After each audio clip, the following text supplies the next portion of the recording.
Algunas escenas de este programa han sido recreadas. En otoño de 1983, 4 hombres salieron a cazar ciervos en Virginia. Uno de ellos nunca regresó a casa. Las autoridades determinaron que la muerte del cazador fue accidental, pero un agente de seguros creía lo contrario. Un año después, el FBI solo tenía una opción. Los agentes tuvieron que grabar la confesión del sospechoso, antes de que su testigo también se convirtiera en el objetivo del cazador. La evidencia se acumula, no tienen sospechosos evidentes. El centro de comercio es bombardeado. Ted Kaczynski es arrestado. Fugitivo a un prófugo.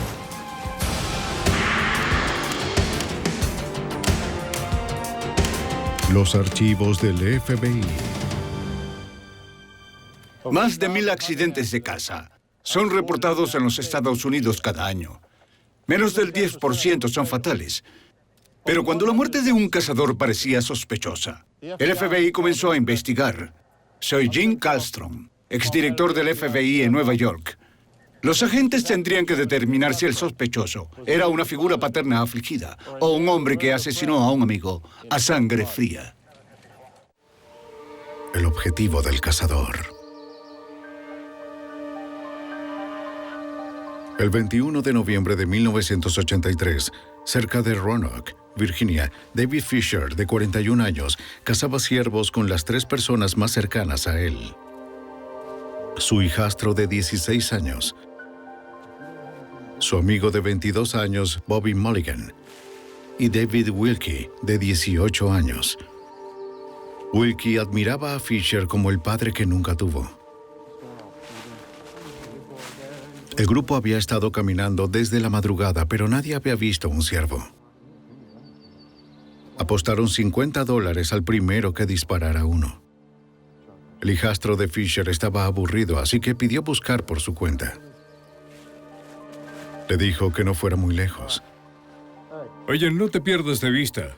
El adolescente tenía poca experiencia en el bosque.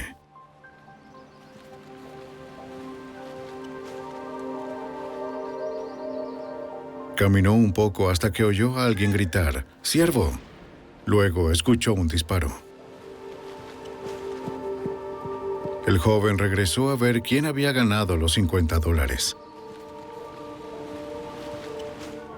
Encontró al grupo a pocos metros de donde los dejó sentados en la pendiente de una pequeña colina.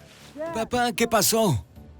¡Ve al auto! A David Wilkie, de 18 años, le habían disparado. Todavía estaba vivo, pero estaban a kilómetros del teléfono más cercano. Fisher le dijo a su hijastro que corriera y fuera por ayuda. ¡Fue un accidente! 30 minutos después, llegaron los rescatistas. El teniente Michael Ashworth, del Departamento de Pesca Continental y Cacería de Virginia, fue llamado. Recibí una llamada de la oficina del alguacil del condado de Bedford. Alrededor de las 3 de la tarde dijeron que había habido un accidente de caza. Me dirigí inmediatamente a la escena. Estaba en el lado sur del condado de Bedford, cerca de Stone Mountain Road. Las autoridades llegaron demasiado tarde. David Wilkie murió antes de que pudieran auxiliarlo. El teniente interrogó a los cazadores para que describieran lo ocurrido.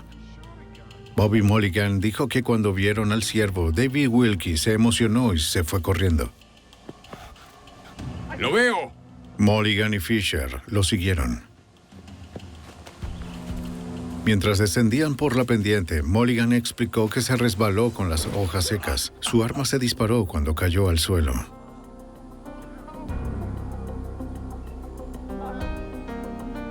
Para el teniente Ashworth estaba claro que Mulligan era un novato con armas de fuego, ya que había cometido un grave error.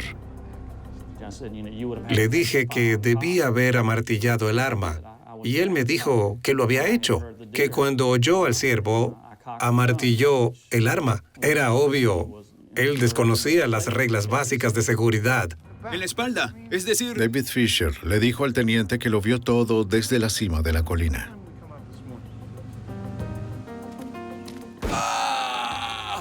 Iba detrás de los 2 adolescentes cuando escuchó el disparo.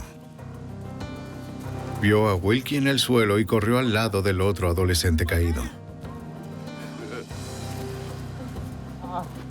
Le dijo a los investigadores que puso un paño sobre la herida en la espalda de Wilkie para detener la hemorragia. Querido, ve por ayuda. La figura paterna trató de consolar a su amigo moribundo hasta que la ayuda llegara. Pero después de unos minutos, Wilkie dejó de respirar.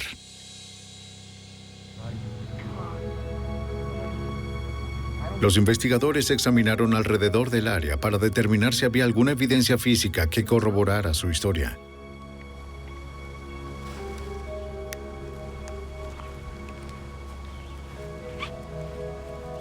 Los investigadores encontraron el lugar donde Mulligan se había resbalado.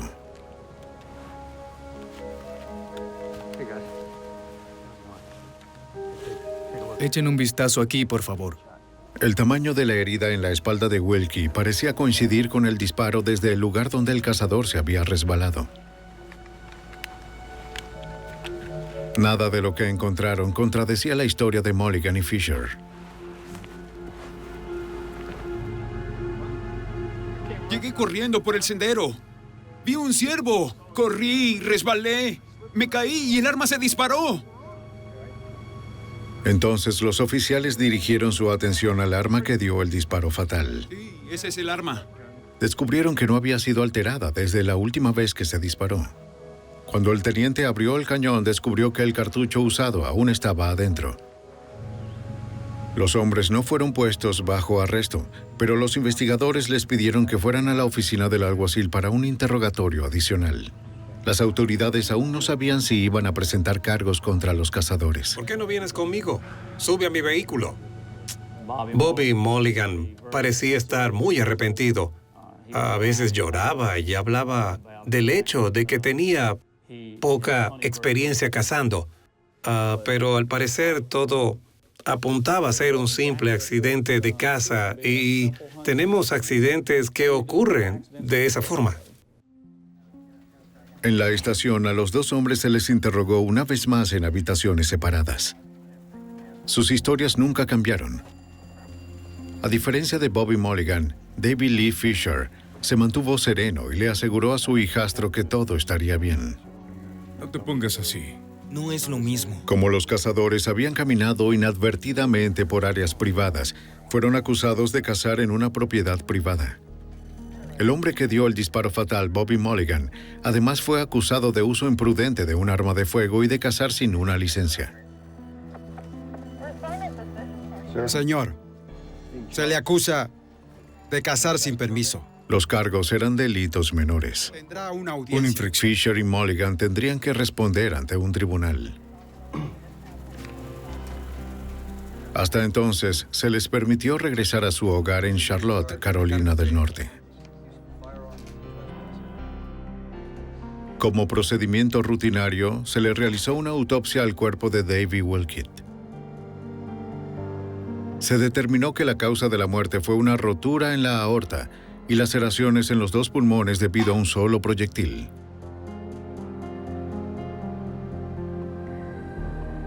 Además de la bala del calibre 12, el médico forense extrajo un pedazo de la guata que también descargó el cartucho de la escopeta. Los examinadores confirmaron que la bala se disparó desde el rifle de Mulligan. Un mes después, Fisher y Mulligan defendieron sus cargos de delitos menores en el Tribunal General del Distrito de Virginia. El juez le impuso a Mulligan una pena suspendida y una multa de $585. A Fisher lo multaron con $220.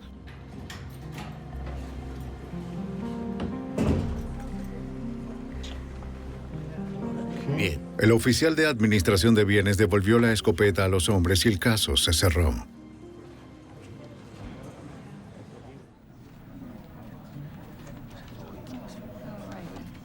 Dos días después, una compañía de seguros recibió una reclamación sobre el seguro de vida del joven fallecido. La póliza prometía pagar $100,000 en caso de que la muerte de Wilkie fuera accidental. ¿Dónde estaba eso? Aunque la firma de Wilkie aparecía en los formularios, él no era el dueño de la póliza. Su amigo cercano, David Fisher, era el propietario y el único beneficiario. No me gusta eso. Esto no era ilegal, pero a la gente le pareció extraño, ya que Fisher no figuraba en la lista como el padre del joven, ni como su socio comercial. La empresa decidió impugnar la reclamación. Habla Tammy de muertes accidentales. El 6 de enero de 1984 contrataron al director independiente de reclamaciones, Harlan Davis, para determinar si la muerte de David Wilkie fue un hecho accidental. Gracias por devolverme la llamada. Ellos nos contactaron y solicitaron que realizáramos una investigación para determinar la relación entre Bobby Mulligan, David Fisher y David William Wilkie, y también que revisáramos los registros policiales, consiguiéramos un informe médico forense e indagáramos y desarrolláramos las circunstancias que rodeaban esta muerte. Davis intentó contactar a Fisher y Mulligan, pero el director de reclamaciones no pudo comunicarse con ellos. Pudo comunicarse con la madre soltera de Wilkie en Florida. Habla Dayan. ¿Sí? Ella le dijo que su hijo se había ido de casa a Charlotte, Carolina del Norte, hace menos de un año. Dígame su nombre otra vez. Oh. El joven de 18 años se había enterado de que su padre estaba en Charlotte visitando familiares. Wilkie no había visto a su padre desde la infancia.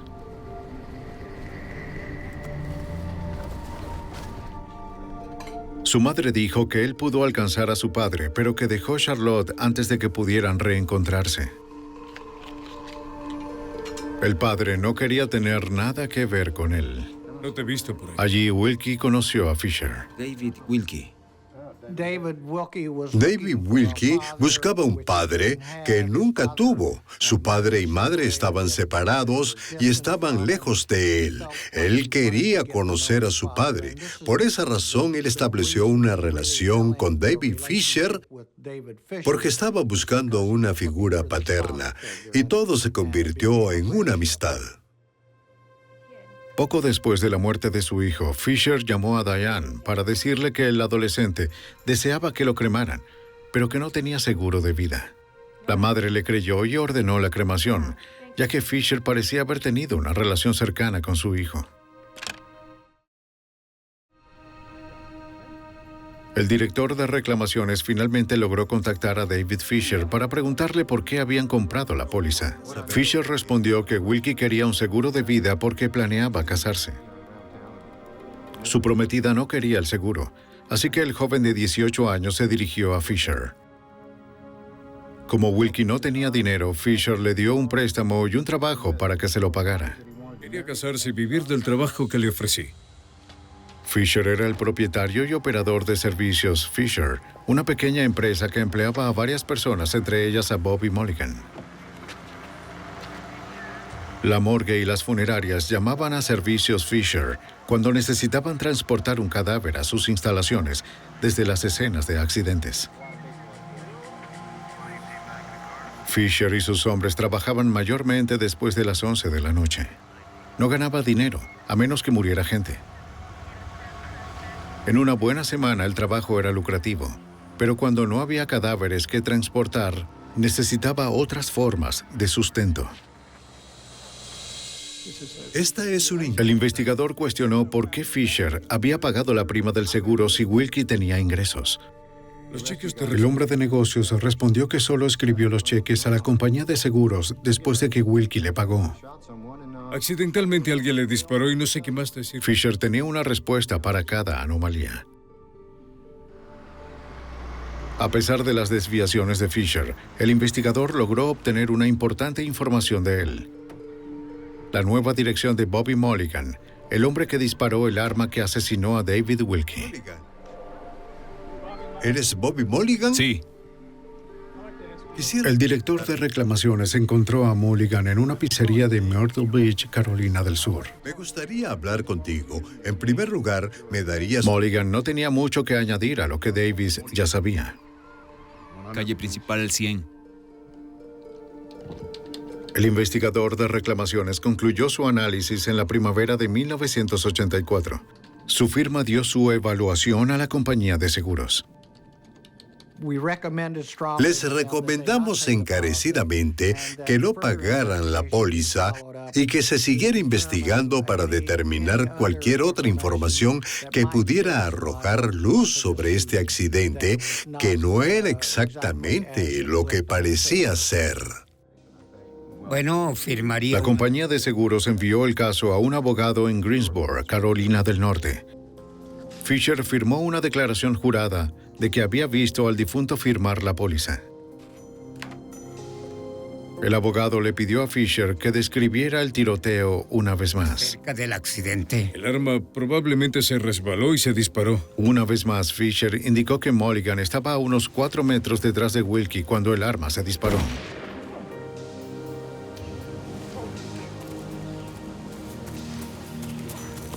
¿Ha visto lo que hay? El abogado confrontó a Fisher con el informe del forense. Quiera echarle un vistazo.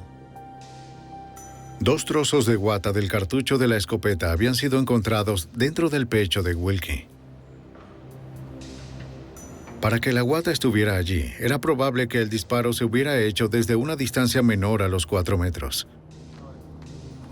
La evidencia no era lo suficientemente fuerte como para probar el asesinato, pero sí lo era para ganar una demanda civil. Estamos preparados para hacerle una oferta. Le ofreció a Fisher $25,000 para llegar a un acuerdo extrajudicial, la cantidad que el abogado pensó que le costaría defender el caso. Fisher aceptó. Ahora firme aquí, por favor, justo donde está la X. Tenían miedo de que si no llegaban a un acuerdo sobre el reclamo por alguna cantidad, David Fisher posiblemente los demandaría por no seguir la ley al pagar un reclamo cuando tenía un reclamo legítimo. David Fisher acababa de ganar $25,000 con la muerte de David Wilkie, su amigo y empleado. La porción de ese dinero que le prestó a su amigo pronto sería devuelta en formas que nunca esperó.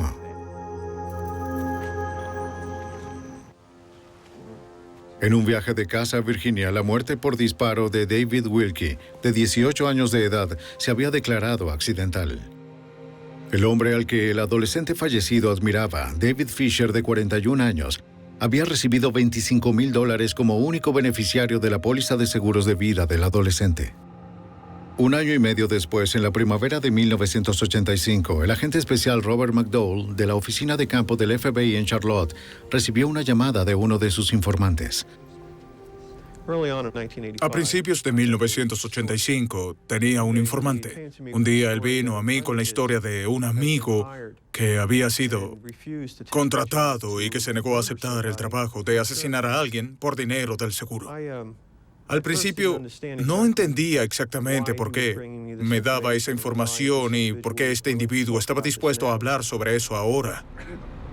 Durante el transcurso de 2 semanas más, el agente continuó hablando con su informante. El informante dijo que el nombre de su amigo era Bear y que su vida estaba en peligro. Los agentes querían hablar con esta persona en la oficina del FBI en Charlotte. Pero el informante dijo que Bear se rehusaba, ya que era un ex convicto.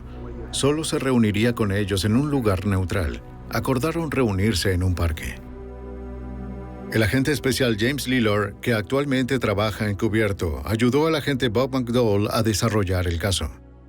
Cuando trabajaba con Bob me preguntó si quería salir con él para interrogar a su fuente y averiguar un poco más sobre esta información.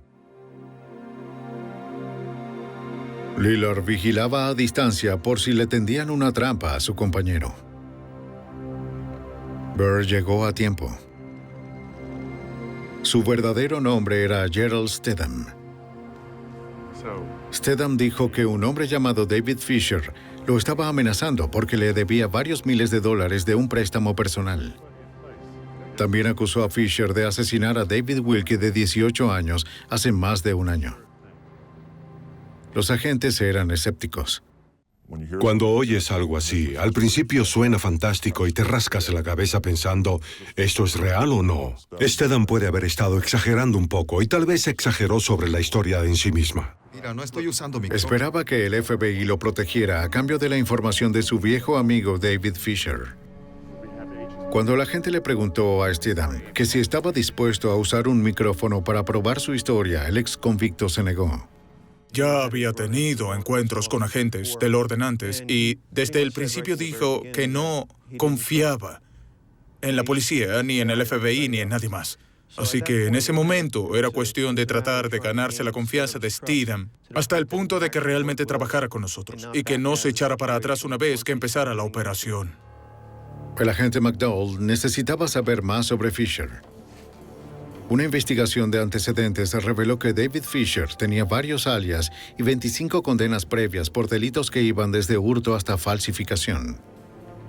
Años antes, Fisher había testificado en el juicio de una figura criminal y luego entró en el programa de protección de testigos. Poco después se le retiró del programa ya que su conducta criminal continuaba violando las reglas. Los agentes también revisaron los registros en Virginia para confirmar la historia de Stedham. Sí, de hecho, hubo un accidente de casa en el que un joven llamado David Wilkie recibió un disparo en la espalda, supuestamente accidental, así que se pudo verificar que esto definitivamente sucedió. Luego, el siguiente paso fue averiguar si hubo algún motivo aquí, es decir, por qué pasó esto y si había más detalles. McDowell arregló otra reunión con Stedham para saber más. Stedham se negó a venir a la oficina del FBI. En cambio, accedió a reunirse en el estacionamiento de un restaurante local. Una vez más, Stedham prometió decirle al FBI todo lo que quisieran saber sobre Fisher, pero se negó a usar un micrófono para obtener pruebas. Si Fisher descubría el micrófono, Stedham sabía que lo asesinaría. No confiaba en que el FBI lo protegería si lo descubría. Fueron interrumpidos antes de que McDowell pudiera convencerlo. Estaba hablando con él cuando de repente se oyeron gritos dentro de un restaurante local. Me di cuenta de que había un robo a mano armada en ese momento y le pedí a Gerald que se apartara a un lado. ¡A un lado! El ladrón fue detenido por el agente antes de que pudiera huir.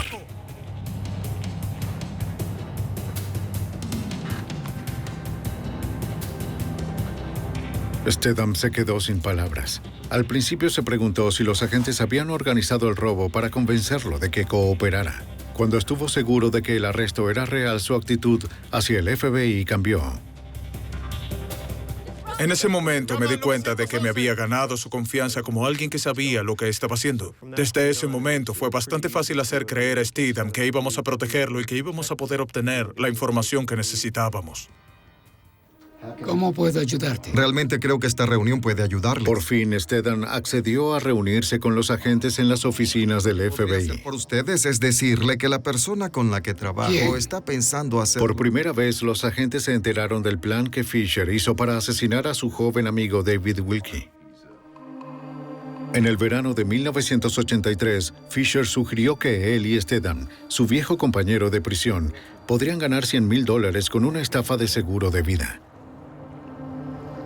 El ex convicto tomaría la póliza de su joven amigo David Wilkie si Stedham se encargaba del asesinato. A pesar de tener varios trabajos esporádicos, Wilkie era pobre y estaba alejado de su familia. Fisher creía que nadie le echaría de menos. Su propuesta era llevarlo a un mirador en Virginia. Se acercarían al mirador y Stedham lo empujaría. De esa forma moriría y parecería un accidente. Fisher podría cobrar el dinero del seguro y, por supuesto, lo compartiría con Stedham si lo hacía. Stedham le dijo a los agentes que no tomó en serio a Fisher hasta que se enteró de que éste había obtenido la póliza de seguro de vida de Wilkie. Sí, le debía mucho. Y en ese momento, Stedham dijo que no quería tener nada que ver con eso.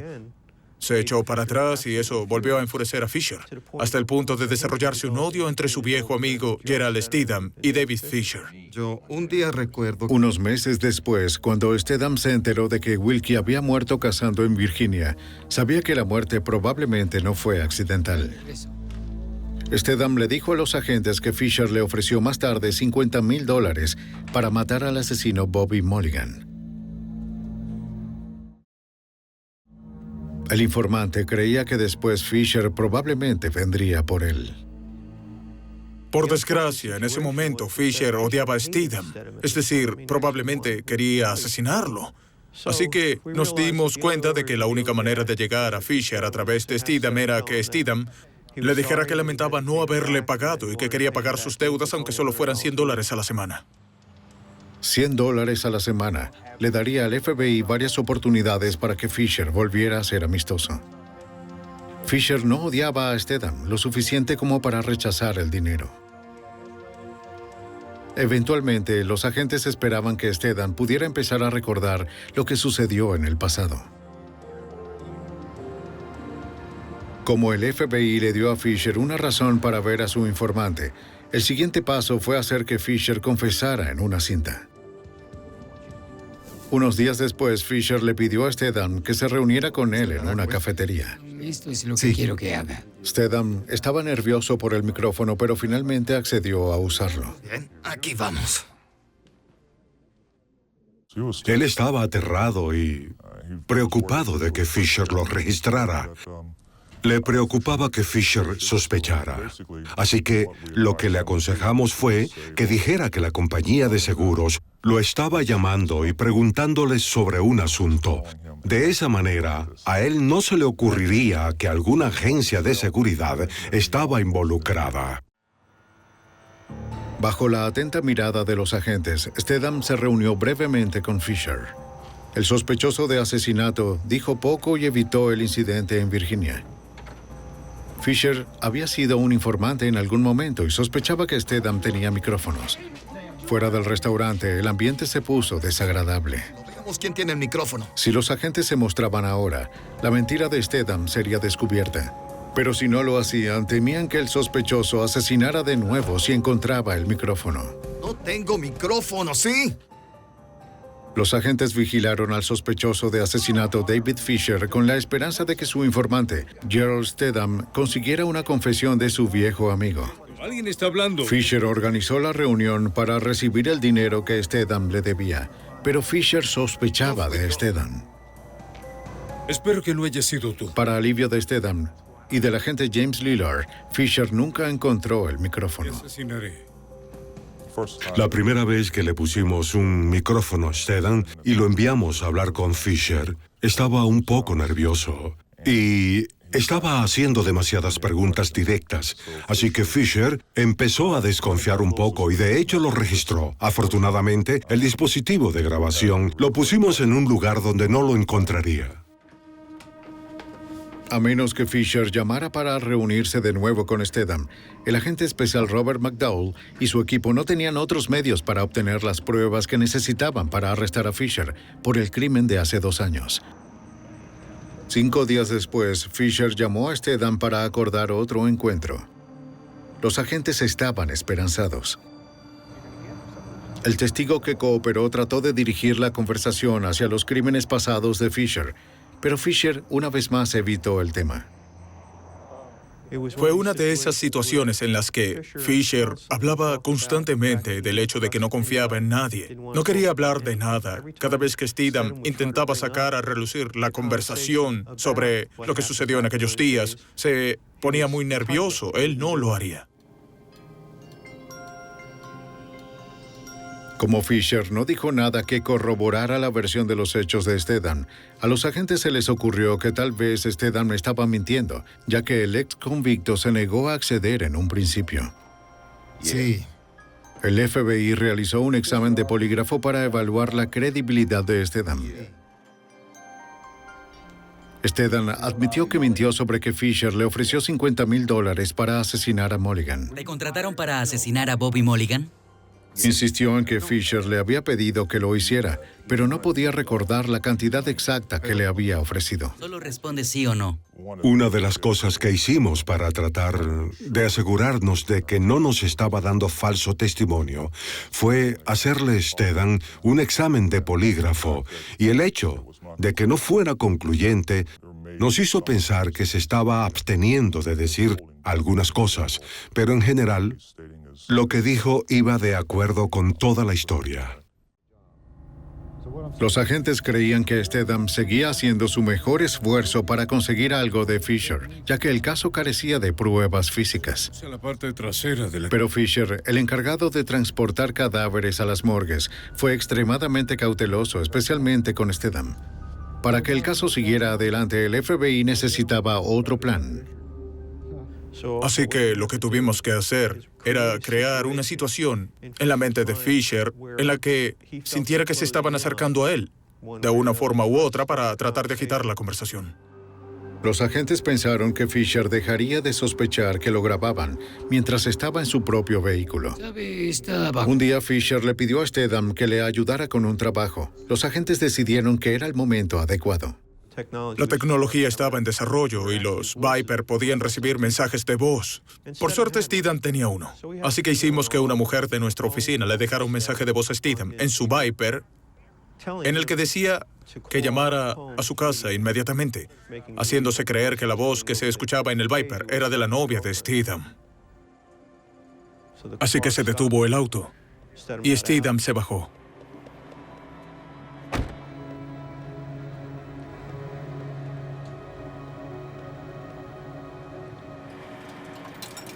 Para aparentar, Stedham habló brevemente con el agente de la oficina para hacerle saber que recibió el mensaje. Te agradezco por devolverme la llamada tan pronto. Estoy con él. De acuerdo, gracias, estaré allí. ¿Qué fue todo eso? Cuando Stedham regresó al auto, le dijo a Fisher que era un agente de seguros que pedía reunirse con Stedham para hablar sobre una investigación en curso. Fisher le dijo que si mantenía la boca cerrada, la investigación no llegaría a ningún lado, ya que el cuerpo había sido incinerado y todos decían que había sido un accidente. Le dijo, te lo aseguro, si alguien trata de sacar algo a relucir o si algún testigo quiere revelar algo, tendré que... Esos son los sonidos que se oían en la grabación. En ese momento nos dimos cuenta de lo que Fisher estaba haciendo era amenazar la vida de todos los testigos involucrados en la investigación que se llevaba a cabo. La grabación era buena, pero estaba lejos de ser una confesión. Los agentes esperaban más. Desafortunadamente, para las siguientes semanas, Fisher evitó a Stedham por completo.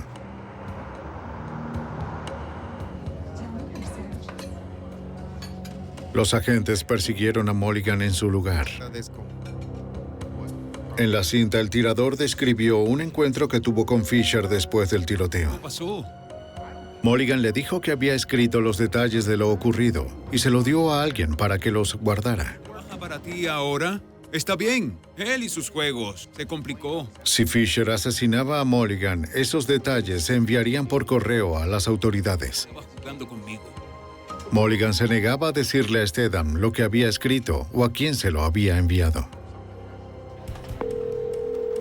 Luego, justo después de la medianoche del 16 de junio de 1986, una mujer anónima llamó al FBI para informar que un sicario iría tras Stedham. Los agentes se apresuraron a esconder a su informante en un lugar remoto. Sospechaban que Fisher había hecho la amenaza. Los investigadores esperaban poder obtener una orden de arresto antes de que el sospechoso llegara a Stedham. Fisher ya había organizado un asesinato antes. Los agentes temían que volviera a asesinar. Mientras los agentes comenzaron a acercarse al sospechoso de asesinato David Fisher, el FBI recibió una amenaza de muerte contra su informante Gerald Stedham. Para proteger a su testigo clave, Stedham fue retenido en un lugar remoto hasta que los agentes pudieran descifrar la identidad de la persona que llamó. 2 días después, los agentes reportaron a Stedham su investigación. La amenaza de muerte había sido rastreada hasta la residencia de uno de los amigos de Stedham. Stedham admitió que hizo que una amiga hiciera la llamada, pero enfatizó que la amenaza era real. Explicó que su viejo amigo David Fisher empezó a actuar como un extraño de repente. Para Stedham, esto solo puede significar una cosa. Fisher, el hombre que transportaba cadáveres a las morgues, planeaba asesinarlo. Los agentes no estaban contentos con el engaño de Stedham, pero el agente McDowell sabía que Stedham estaba en peligro. Stedham me dijo que Fisher, como dueño de una empresa que trabajaba con morgues y diferentes funerarias, había conseguido varios productos químicos que se les podían inyectar a las personas sin que lo supieran. De esa manera morirían sin dejar ningún rastro de la causa de muerte. La única forma de garantizar la seguridad de Stedham era poner a Fisher bajo custodia. Antes de que pudieran hacer eso, necesitaban más pruebas. Sí. En el otoño de 1986, un año y medio después de que el FBI comenzara su investigación, los agentes finalmente localizaron a la ex prometida de David Wilkie. La encontraron en Florida con un nuevo nombre de casada. Nos gustaría... Le confesó a los agentes que ella y Wilkie se comprometieron 6 semanas después de conocerse y planearon mudarse a Florida. Para ahorrar dinero, la pareja se mudó con Fisher por un tiempo corto. Pero después de que su prometido fue asesinado, se mudó inmediatamente. Les dijo a los agentes que se sentía intimidada por Fisher. Justo antes de la muerte de Wilkie, Fisher le había hecho una propuesta para asesinar al joven por el dinero del seguro. Al igual que Stedham, ella no creyó que Fisher hablaba en serio hasta que Wilkie apareció muerto. Está bien. Él le dijo, lo que haremos será darle unos tragos y hacer que pase un buen rato. Quiero que lo metas en la piscina, lo llevas a la parte profunda y luego que lo ahogues, porque no sabe nadar. Entonces llamarían a la seguridad del hotel y todo parecería un accidente. Había algo extraño. Ella creía que Fisher era el responsable del asesinato, pero no tenía forma de probarlo y temía ser la siguiente. Bien, muchas gracias. Ha sido de gran ayuda y... Nos sorprendió que mucha gente supiera que Fisher buscaba a alguien que asesinara a Wilkie. Eso fue de verdad insólito. Nos costó creer que le planteó a tanta gente algún tipo de estafa o algún tipo de trampa solo para asesinar a alguien. La exprometida de Wilkie había proporcionado algunas piezas más que corroboraban la evidencia. Aunque el agente especial McDowell pensó que el caso aún tenía agujeros, creyó que tenían que arrestar a Fisher y a Mulligan antes de que alguien más fuera asesinado. Nos estábamos arriesgando a que David Fisher, por el tipo de persona que era, tomara finalmente la decisión de matar a alguien. Decidimos que era el momento de buscar acusaciones y hacer que lo arrestaran para que lo sacaran de las calles, al igual que Bobby Mulligan. El 5 de noviembre de 1986, un gran jurado de Virginia emitió una acusación contra Fisher y Mulligan por asesinato en primer grado. Pero con las pruebas que tenían, la condena seguía siendo cuestionable. McDowell tuvo una última oportunidad de obtener la confesión grabada de Fisher, que garantizaría un veredicto de culpabilidad en el juicio. Realmente quería intentar una vez más que Fisher explicara en detalle el hecho de que había asesinado a alguien, a Wilkie, por dinero. Me hubiera gustado oír una confesión verbal de él. Y sentí que la única forma de lograr eso era aumentando su ira. Teníamos que hacer que perdiera el control para que empezara a ser sincero. En la noche del 12 de noviembre de 1986, 3 años después de la muerte de Wilkie, los agentes le pusieron un micrófono a Stedham tras haberle hablado a Fisher de un trabajo para conseguir dinero fácil. Stedham le había dicho que un fiador que ambos conocían tenía una pista sobre un sospechoso que había huido.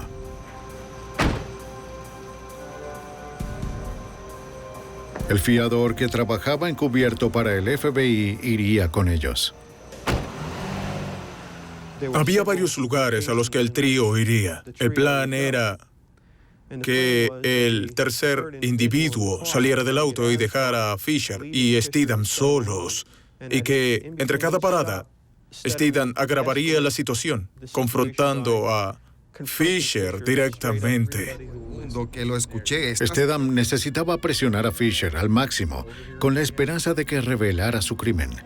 Pero si Fisher descubría que Steadham era un informante, el testigo clave del FBI podría terminar muerto. Y decirle todo eso a la policía.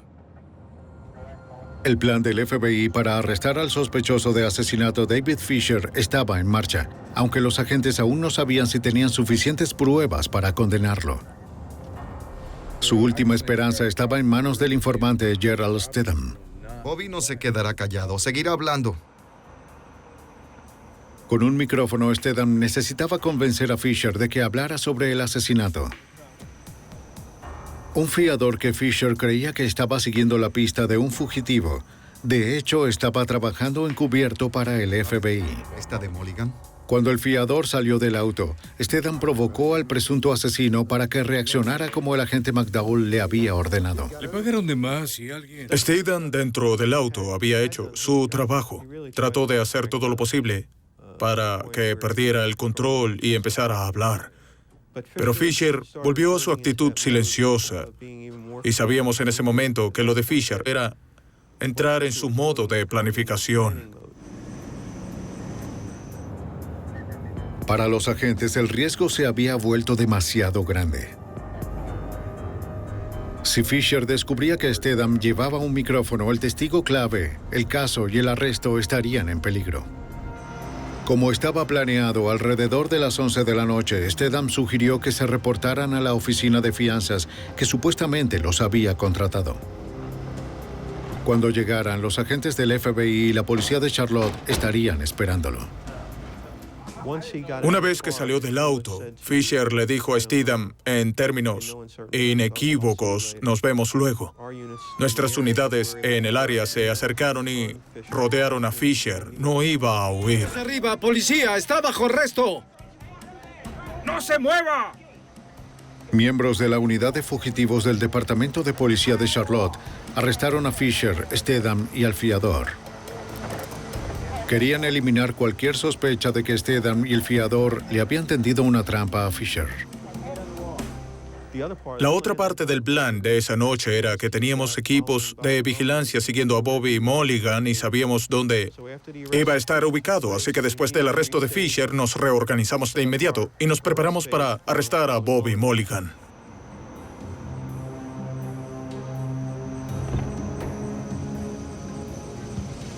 Los agentes reemplazaron la cinta de la grabadora que llevaba Steadham. Según las instrucciones, Steadham había hecho los arreglos necesarios para recoger a Mulligan en un club en el que trabajaba a tiempo parcial. Era pasada la medianoche cuando los dos llegaron a un bar. Tomemos un trago, yo pago. Convenció a Mulligan de que se sentara en el bar donde los agentes pudieran verlos en caso de que algo saliera mal.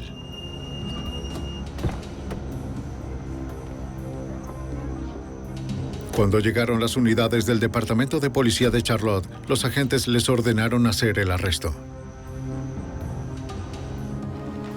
Mulligan está bajo arresto. Ponga las manos. Por la seguridad de su informante y para alentar la cooperación de Mulligan, arrestaron a ambos hombres.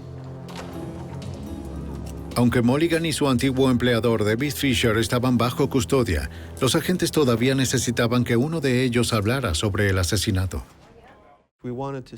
Queríamos que David Fisher supiera que habíamos atrapado a Bobby Bryce Mulligan.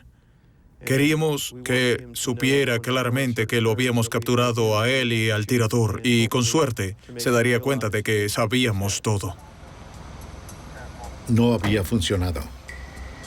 Fisher se negó a que lo entrevistaran sin la presencia de un abogado. Los agentes consiguieron una orden para registrar la habitación que había alquilado Fisher.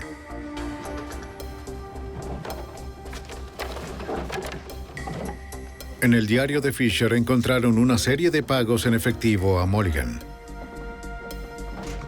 De un armario sacaron 2 cajas fuertes.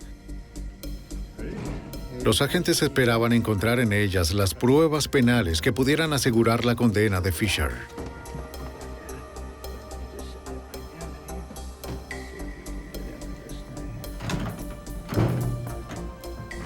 Los agentes obtuvieron una orden de registro y cortaron las cerraduras. Y en nuestro primer artículo. Dentro de la primera caja encontraron documentos que contenían la firma de David Wilkie. Una carpeta manila.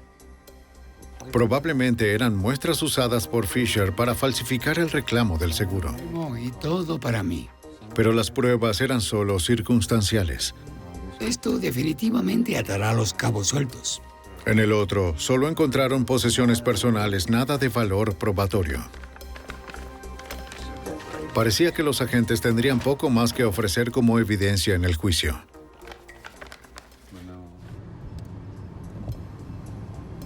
Unos días después, el agente McDowell recibió un mensaje de Bobby Mulligan, de 22 años, que quería verlo.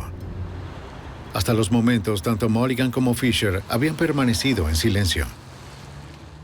Pero después de un par de días de reflexión y de consultarlo con sus padres, aparentemente el señor Mulligan había decidido confesar su participación en el asesinato. Pensó que era para beneficio propio ser el primero en darnos una confesión.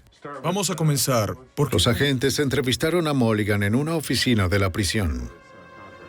Confirmó que la muerte de David Wilkie no fue un accidente. ¿Cuándo fue la primera vez que Fisher se puso en contacto con Mulligan usted? dijo que todo comenzó con el plan de Fisher de asesinar a la prometida de Wilkie. Fisher le había prestado dinero a Wilkie para enamorar a una joven, asesinarla y luego cobrar su seguro. Oye, David.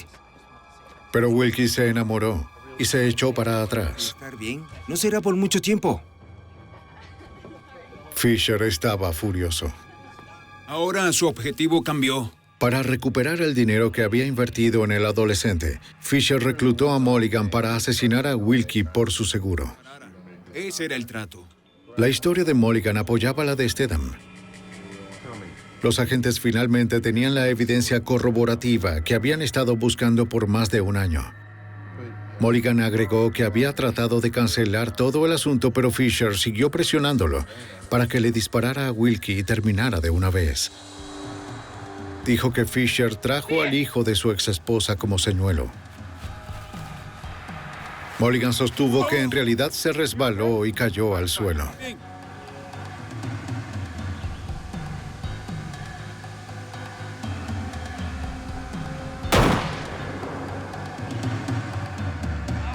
Mulligan dijo que no tenía intención de matar a Wilkie, sino de herirlo. Dijo que fue Fisher quien asesinó al joven. Él creía que fue el dedo de David Fisher presionando la herida lo que mató a Wilkie, que el disparo no lo hizo. Para él, Fisher fue quien realmente lo asesinó. Pero desafortunadamente, no había manera de poder determinar eso desde un punto de vista forense, porque Fisher había convencido a la madre de Wilkie en una llamada, al menos 2 días después de que ocurriera el incidente, que la última voluntad de Wilkie era ser cremado. ¿Cuál fue el monto final del trato? Bien, ¿sabes? Dijo que Fisher le había prometido $38,000 por apretar el gatillo, pero terminó pagándole solo $7,000. Pero me dio 7 de los grandes.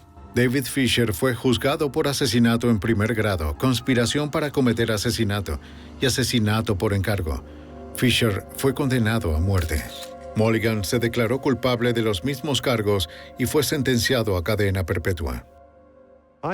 Fui oficial de la ley por casi 13 años antes de convertirme en agente de FBI. Con ese caso me di cuenta de que la gente puede ser extremadamente fría y malvada y que no hay ningún remordimiento en sus almas, en lo absoluto. Cada vez que escuches una historia sobre algo que no está bien, tienes que prestarle atención. Tienes que escuchar y oír lo que la gente dice, porque nunca sabes cuándo algo así puede ser verdad. 11 años después, el 25 de marzo de 1999, David Lee Fisher fue ejecutado por inyección letal. David Wilkie había considerado a Fisher su mejor amigo. Pero para David Lee Fisher, el dinero era más importante que la amistad o incluso la vida misma. En este día, un cadáver necesitaba ser transportado, pero esta vez sería el de Fisher.